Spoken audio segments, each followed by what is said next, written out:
Before we start, then, we should declare our terms. Is girl good for the girl? And man good for the man? Yes. Okay. Our two characters, girl and man, and Oshii, the director of the film, who went on to make Ghost in the Shell, and Amano, the main artist, who is famous for Final Fantasy original artworks, and just simply famous for being really fucking good at art. Amano, Oshii, man, girl. Those are our characters. I just want to start talking about Shadowfish. Shadowfish? Okay. Okay. I don't have like a huge thought on this. I just love like the first moment of seeing them and like, is this gonna be just like the shadow of like a huge like whale thing that's floating through the streets, like it's flying, and like what is this? And then the spears landing in the shadow, and the shadow just passing through, and it just becomes more and more clear like the shadows themselves are the monsters, and then they're like the tension increases as they're pouring out of the shadowy alleyway. The fish are. The fish are, yeah. The shadows of the fish are. And like onto the walls of the city. Yes. And it's just like the climax of the movie in a way. Not totally, but it's the most active action, like the tide is in. Yeah. Energetically. Yeah, that's good. In that moment, like the city comes awake, and you definitely. Well, the girl says it out loud. That is always fucking happens. So it's a rhythmic, like the city always comes awake, and it always looks like this. All these misguided warriors, I suppose, with fishing poles, trying to harpoon fish that aren't actually there. Yeah. But obviously the fishermen aren't even really there either. Yeah, they don't register the man or the girl. And they don't register the futility of their actions either. Yeah. So they're definitely dream walking. Yeah. But I think the fish shadows, like, we can't like discount them as merely shadows. There's like something important still happening there, even though the actions of the warriors are futile. Did you want to ask me why about the ending? Why do you think it's a happy ending? Okay, so you don't think that's a happy ending? It's sad to you. My reading of it is like, it's like he has encountered this girl that is, she's the only other person he's encountered in this world, and she's like walking around like emanating light, and there's like so much, like she's so, you just love her. And when she turns to stone in that final scene of her, it's not just that she's not emanating light, like you're very aware of the shadows around her, I feel. And like she's in a shadowed gallery. Yeah. Of stone figures. Yeah, and like she used to be lit from within. Yeah. Radiantly. Yeah. Okay. And like it's like he's kind of looking up at her, and like he's like destroyed the one like real connection he had in this shadowy place. Yeah. And then it just like the arc leaves, and he's stuck in this world of shadows. Yeah. And like, is he gonna encounter anyone else there? Like the implication to me is no. And yeah, there's like the hopeful thing, I think, is all of the floating eggs that come from her. It's super hopeful. It's like many magnitudes more potential when there was just one Yeah. to begin with. Sure. And she, maybe it's a sad ending for him. I think it's a happy ending for her. Oh, yeah. She kisses the water, and she becomes her adult self. Yes, yeah. She becomes like a woman. She becomes a woman. Yeah. Yeah. Yeah, that's true. Yeah, that was really beautiful. It's so beautiful, like Yeah. girl falling down, woman rising up, and they kiss on their way past each other. Yeah. And it's so cool. That's so beautiful. And her hair is way longer It's when amazing. she's an adult. Yeah. And she is I have a whole like thing about the ARC people, and she joins those people, Yeah. and the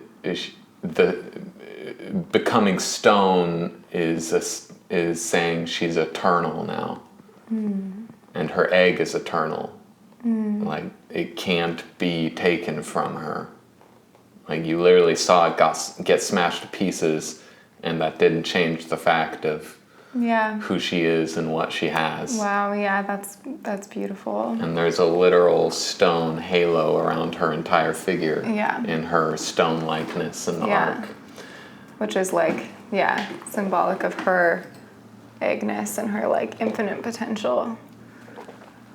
And she's like a glorified individual amongst this company. Yeah. And all the other statues are very like glorified looking figures, and she's even like more than them. So that's true. Yeah. So that's happy. That is happy. And the like hauntedness of the space has a lot to do with how lonely it feels, and there's just one tree rising out of the land with an egg in it, and then after her journey, like there's a forest of these trees grasping eggs at their top. Yeah, that's beautiful. But I think, what is an egg? Like, what will those eggs become? Are they going to become monsters? Like, there's like latent experience is potentially haunted, and she's like hopeful about hers and like so fearful. And well, so the art piece is being meta then, like it's, what do you get at the end of the movie called Angel's Egg? You get a zillion more Angel's Eggs, which is just saying... the movie itself is just this thing where like you look upon it and like you see anything, which is like the blankness of an egg, and and it's just like, well, what do you put in the fucking egg? Well, I love like, she asks him like, what is the egg dreaming of? And he says, well, what's inside it? And until we know what's inside it, until it hatches, it dreams of everything. Yes. Yeah. Okay. So I started a list at the beginning of, metaphors for what the egg is. And it gets smashed at the end, and you like, see what's inside at the end. So started a list of all the things that the metaphor of the egg is, and the list stopped at the first one. What? Oshii's faith in a Christian God. Yeah. Because that's one of the things we know from behind the scenes is the director made this on the heels of a crisis of faith. Right. Or on the heels of losing his faith. So what's the egg? It's the director's faith in things he can't prove ever. And so Oshii is both the man and the girl, and he feels understandably violated by reality necessitating his loss of faith. Yeah. And there was an innocence and an ability to see the world and explore things when he had something he was never gonna have to see the results of. Yeah. But then, like, a more stern, judging force had to come into his life. Right. And it smashed his illusions. Oh my God. I feel like stupid for putting it out loud like that. It's so, like, obvious. Yeah, but just like how we get there. So like, Yeah. then to get like more specific about that, like you can be like, it's a girl. A girl is virginal. Like she is like the Virgin Mary carrying around this like hope for the future, and he can just think of the man as himself who's like interested in her and following her, and then but like needs to know something that she can just kind of have like a pure faith in. And It's like, this is like fucking Vertigo. yeah. He can't stand Yeah. not knowing, and he fucking smashes the femme fatale to find out what's inside. Yeah. Cool. and so if that appears villainous, like that's the part of Oshii that feels like that act is villainous. But it's also like created, it's like something finally happens in this. Well, something happened. Literally, his faith came to its rational conclusion. Oh my God. It got fucking destroyed.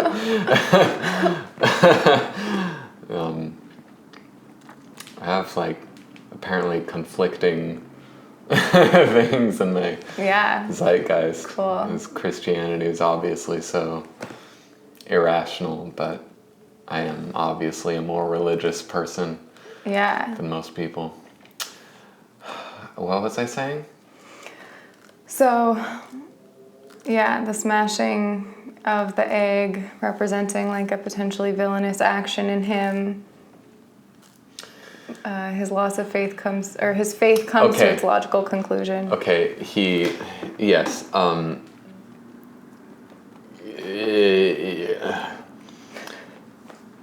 He couldn't stand as a person, Mamoru Oshii in Japan, trying to rock in the free world, but also trying to be a Christian.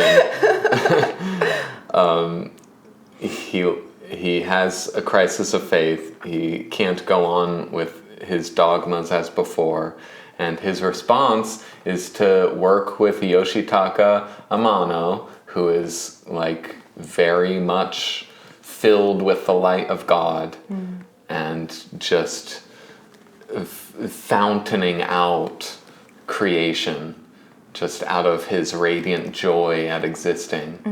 And so his loss of believing in illusions, like he needs something more, he needs the real thing, and so he's brought to the real thing in the form of Amano, and making a movie with him. And then what does that create? It creates Oshii's entire career in animation. And the next thing he makes is Ghost in the Shell, which is like one of the greatest things that's ever been made.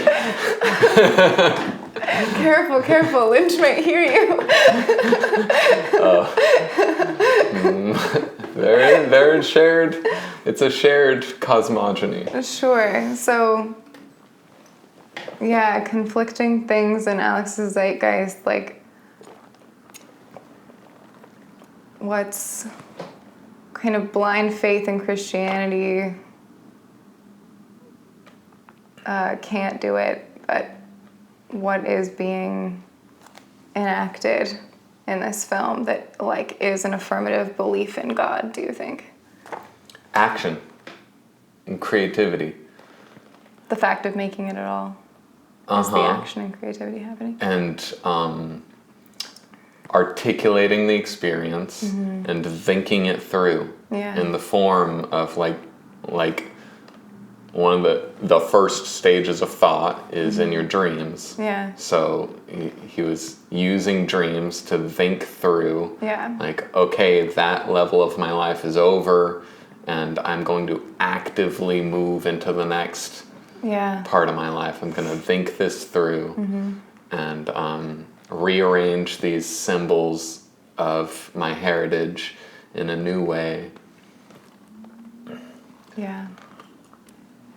Make new connections with new people. Sure. Make these symbols my own. This isn't the cross and Jesus bearing the cross. Like, that's whatever I fucking say it is because I'm an artist. So it's no longer Jesus carrying a cross to his crucifixion. It's this weird cyberpunk jet pilot guy with a cyberpunk cross. Humpty Dumpty, mystery master. Okay, so this is a dreamscape, a dream world, and that's this like first stage of thought where this processing is happening.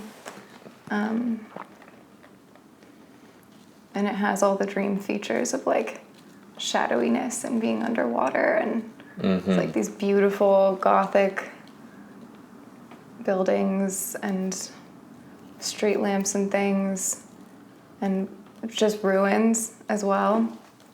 And there's this moment where the girl like holds up her round bottle that she's like just filled with water and looks through it, and the image through it is like even more, she's looking at the fountain which has lights on top, and it's just like this beautiful, it's so beautiful. So it's a beautiful fountain. Yeah. And then she fills her water bottle with water and looks at the fountain again through water. Yeah. And it's even more beautiful. Yeah. And I just want to be in that forever. So a lot of images in this entire movie that are simply, you understand why there's no or almost no dialogue in this movie. It's because these things just had to exist. Yeah. There were images that were too beautiful to not get assembled into a movie. Yeah. And so then I said to you, like this is what movies should be, in my opinion. Like, movies should all be like this, like just beautiful paintings or photographs like strung together to create like a dream narrative. And like that's how movies should be. And what did you say? I said then movies would only be for women. Okay, so elaborate on that more. A woman is okay with never knowing what's gonna hatch out of the egg. And in the shadow... Maybe a girl is okay with that. Okay. Maybe that's what this movie tells us. And then I went on from there to be like, well, we figured this out before. Exposition adds to the pure wordless experience, which then adds to the exposition. Right. And they can appear opposed, but they need each other. Totally. Beautiful. So like this movie would be so much less wonderful if we didn't like make this film desk about it and then write about it and like make a whole egg zine before to like help us get into what this is. Sure. Cool. Yeah.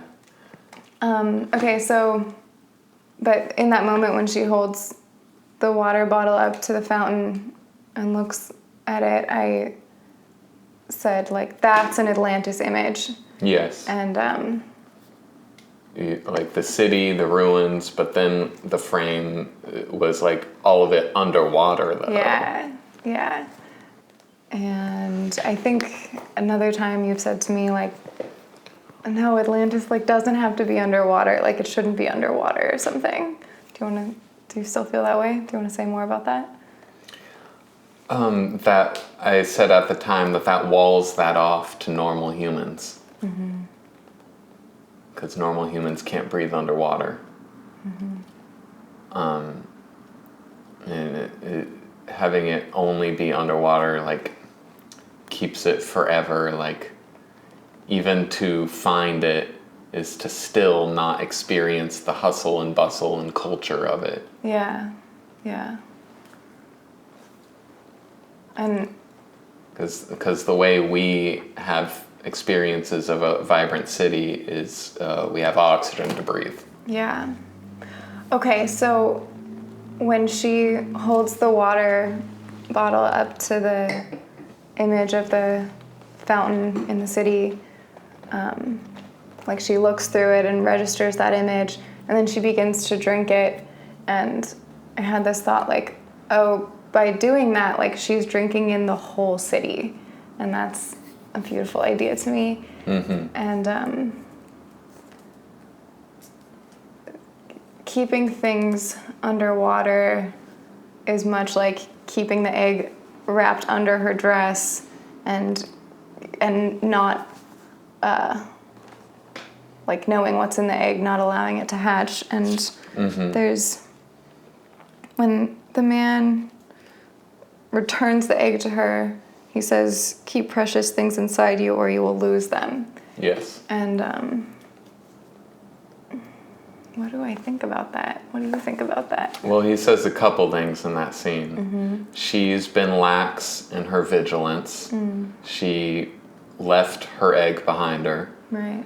And he took it and then gives her a lesson of, like, see, I took your fucking egg. You don't, that's the opposite of your entire point of being in this movie. He hands it back to her. Breaking the fourth wall. He hands it back to her. He says, keep precious things inside you, wrapped under her dress the way she carries it, or you will lose them. But then he says a second thing of the only way to know what's inside an egg is to break it open. Yes. Okay, so I had two thoughts there. One is like that it is necessary to keep precious things inside you, and I've had my whole trip of like everything should be secret and like precious things should be secret and like nothing should ever be revealed and everything should just be like beautiful and mysterious and unknown. And also like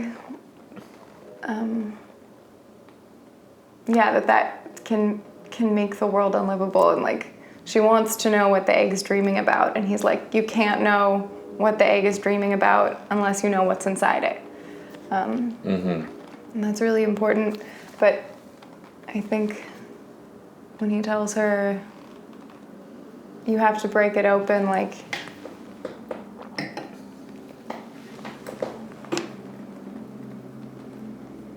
there is like violence that happens. Like he smashes it, you know, and like the hope is that an egg breaks itself open. That's right? better. That's better. And like even if it's a monster, like that's way better. I don't know.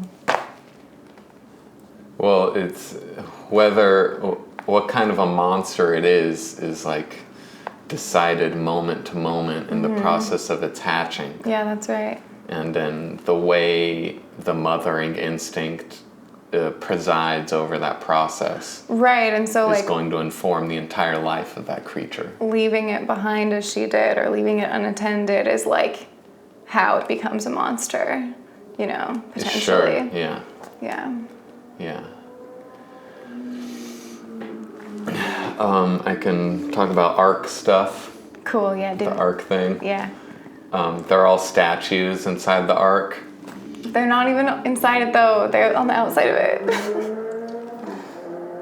Alright, so we don't even know what's inside.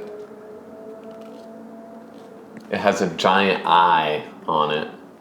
So I guess just pure id is what's inside of it. Just consciousness. Yeah. But the arc has this whole like population of people, but they're all statues. They're esteemed. They're in regalia, so they're esteemed individuals. But they're all statues, so that's what I was talking about. What you see, any physical event or physical object is only an intrusion into the third dimension of a basically multi-dimensional phenomenon. Okay. So all of these people have ascended so much that they can only ever be perceived physically now as statues and symbols of stability and enduring forever. That's lovely, yeah. And they have each of those people are like really vibrant consciousnesses having adventures and stuff. But they only appear physically as statues now. Yeah, so, like, my immediate reading of that was, like, and he tells this story of the Ark and, like, people turning to stone because they forgot what they were waiting for inside the Ark while the flood happened. Yeah, and,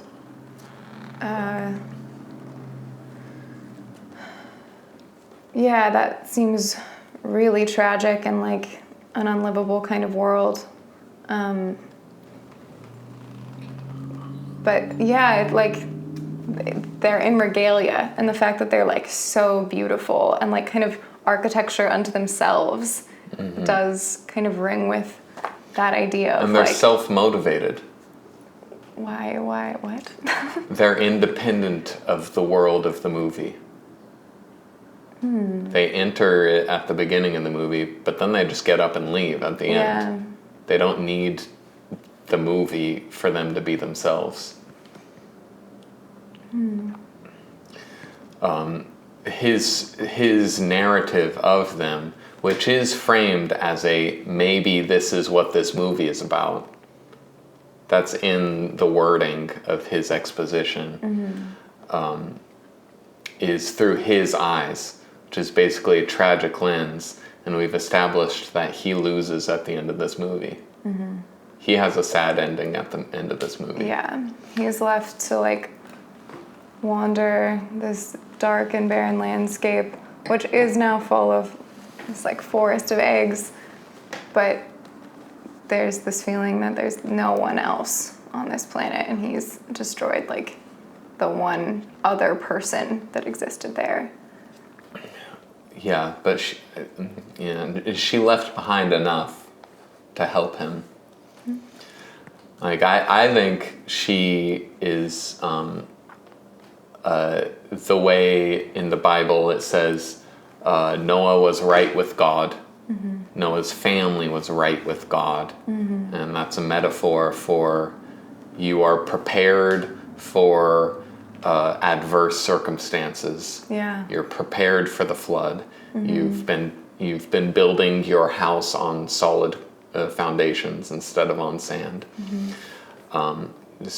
And your day-to-day process of being right with God, whatever that means to you, is what determines if you rise with the tide or if you get flooded out by the rising tide. Her water bottles, that was a symbol of she's been vigilant for her. Totally. Yeah. Her purgatory, she spent the time well. Yeah. That's like the bottles, she's in the flood world. Like God flooded the world and everything's gone and it's a shadow world now. right. And her reaction to that was to make the best of it, which was to be like, well, there was a lot of water, so I just like make sure it's still there for later when there's no water and people need water. Yeah. Yeah, I love that, like, her going through the city, like, collecting these little objects. That's probably, like feminine, like, gatherer spirit in me It's like, yes. Knickknacks. But it is like very, very beautiful. Like this, like just little containers, and there's like so much like hope and promise, and like she's like populating this space with them, you know, and it's like she's filled the whole where can you say she lives, this like abandoned temple with all of these bottles, and there's like a kind of like religion that she's creating for herself through that practice. And every successive day she spends there is adding something more to things. Yeah. In the form of her filled water bottles that she then places in a row. Yeah. And that's why she has a happy ending at the end. And that's why she is freed of that world at the end, and goes with the arc of everyone else who has illustrated something noble about themselves, and is now like a statue in regalia. And he's stuck there still until he figures how to properly do his man thing. Yeah, okay, so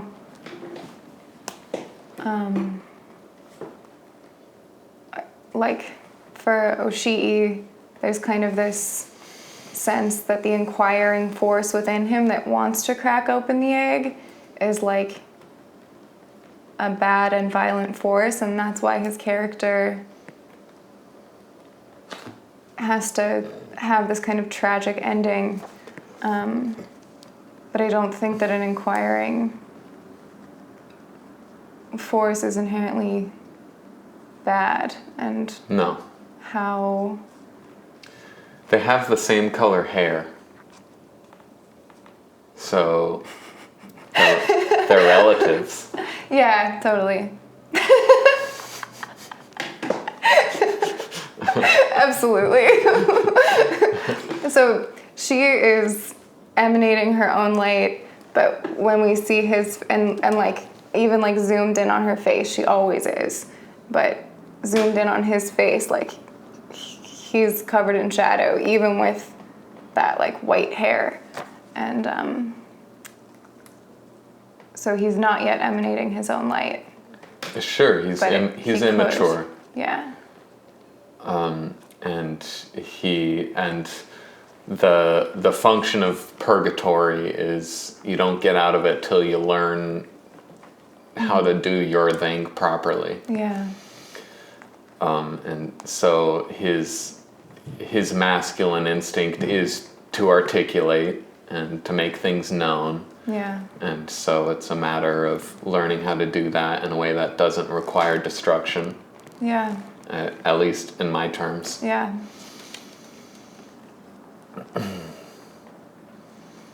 How does one do that? Well, he's bearing that cross the entire time. So that's kind of a... Oh, yeah, go ahead. So that's kind of a, like, is it scarring? And what do you do with the fact that you've been hurt so deeply? Sure. And wounded so deeply? Like, what do you do with that? I want to say it. Go ahead, say it. No, you can... Like, he has to, like, plant the cross and know that it's a tree and let it incubate the egg instead of cracking it open. That's sick. Yeah. That's hella sick. I know. What were you going to say? I wasn't going to say anything. That would be cool. Yeah, that's great. Yeah. He had a, like, red little center to the cross. Is there anything going on with that?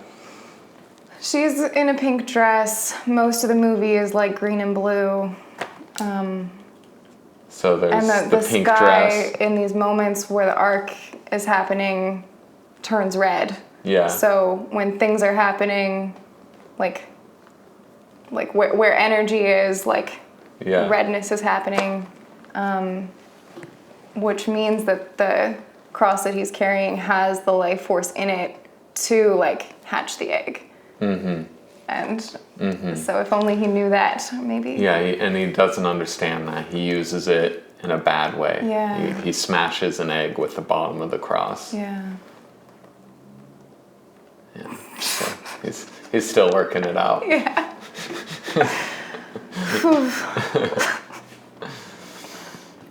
This is like my new favorite movie. This is like so much. Yeah. Yeah, I considered maybe I should put out the money to buy this on Blu-ray. Because right now you can't get it anywhere. It's for free on YouTube, but YouTube itself is not reliable archive of culture. Right? Yeah. And it's not in very good quality on YouTube right now either. Yeah. Okay, the moment when the egg cracks open and then the city like is flooding, do you know what I'm talking about? I mean, is that even what's happening? Like, watching it, it's like it appears to be flooding because it becomes more and more shadowed, but I was just like watching the screen trying to see more detail, but there's just like blurriness, and that's the spirit of it. I mean, it has to be for you and me right now. It's peering through a lens of time to the 80s. Yeah. To where this movie got made, and its only form now is a free YouTube video. Right, like of course this movie only takes that form and isn't like properly archived because it's like asking for that. Cool. Yeah, super cool. Yeah, so now we have to figure out what the fuck we're gonna write about it. That's fine. I always feel at the end of making a video like this, I'm like, well, I can't say anything else about it. And then we do. Then we do. Yeah. So. Well, I like my idea of using the cross as a tree, and maybe we can go somewhere with that. Yeah, we can start there. Yeah. Starting at the end. Duh. Yeah.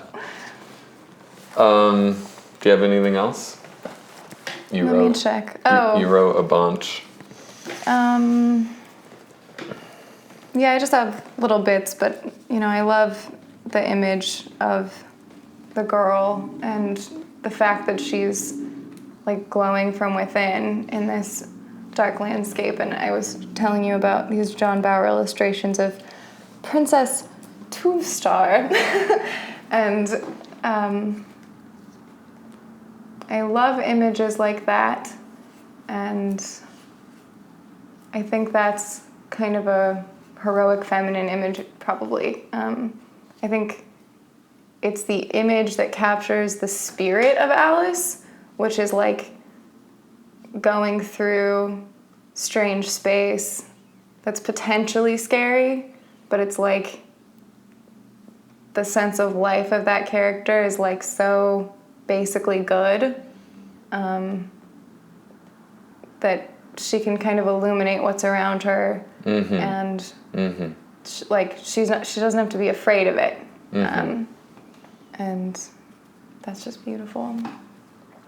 Yeah, the Bible quote comes to mind of entering the kingdom of heaven as a child. Unless you be as a child, you'll never enter the kingdom of heaven. Right. Which is a way of like, you can't take your presuppositions with you into a greater world. You have to be willing to suspend disbelief and just look at things as they are. Yeah. And have that kind of awareness available to you without needing to aggressively apply your own prior beliefs to every experience you have. Yeah. And so But that's such an interesting sentence because, like, you have to suspend disbelief, but you don't need to apply your prior beliefs. So you have to enter into a completely new situation, like, with no tools or no weapons, no map, but just, like, accept and believe it. Like an innocent child. Mm-hmm. Yeah, I that quote came to mind, and so the girl is the proxy for the audience, Right. and so the artists wanted to depict these cool fucking things, this cool architecture, cool ruins, cool sequences of shadowfish, So good. and they needed a gimmick to like Take you through that. take you through Yeah. each of these things. Yeah. And Alice in Wonderland is a great like lens for that. Yeah. The girl with her egg is this movie's example of that. Yeah, when her egg breaks open, does her belief system shatters. But why does she become a woman when she enters the water? Like, what is that? Her belief system shatters. That's her role. That's narratives create perception, a la Jordan Peterson. So her narrative is shattered. Mm-hmm. She doesn't have an ego role to play anymore. Mm-hmm. So she's dead. Mm-hmm. Her emerging womanhood is the inevitable consequence of ego death type events happening, and then you wake up the next day and you're still here. Yeah.